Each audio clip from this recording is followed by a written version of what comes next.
Gingon diri.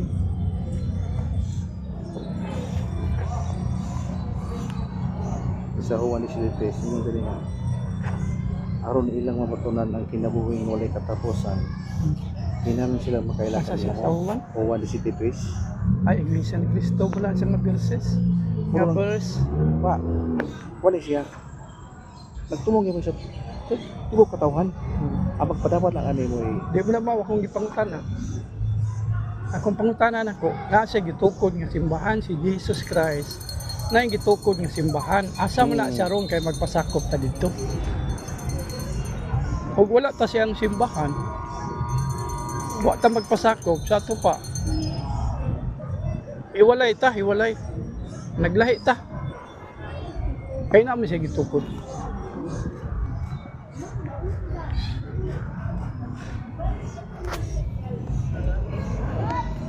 Wala ta sa iyahang kuan pundok. Unsa ang pagluwas karon kung wala ka dito sa iyang sanga sa punuan. Wa ka may sakop dito og sakawan pa dito sa turil. Wa ka masulod sa turil.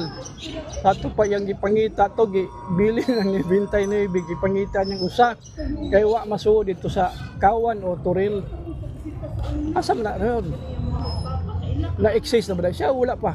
Kay daghan na naman ng kuan nga. Naana na siya. Daghan pa moingon nga. Kami, nasa mua. Uy, mao ka na. Asa man na siya ron? Noon ka na imong pawatan. Oo. Nahog ito.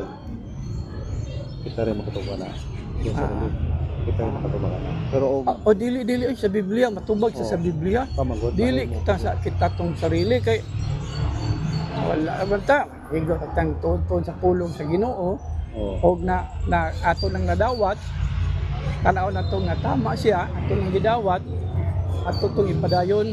Pero guwa kami sakop sa iyang kuan. Unsa ang pagbunga na nasa kuan punuan o wa man ka dito sa iyang kuan. Wa kami sakop. Kay siya ra bang ulo ang lawas maong simbahan. Na may mabasa. Di ba nato na ika-limod na may mabasa.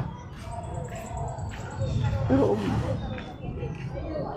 ang imong nabalo anong asa dapit pwede mo tuwa. Asa ba mabasa pod?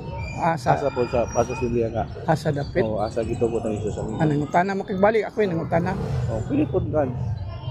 Pwede pod nga kanang imong gikuan. Asa dapit. O. Kaya pwede po mapadawat ta bisa sa imong ha. Bisa lumang pundok pwede po Kadang mapadawat. asa dapit og sa Biblia wa man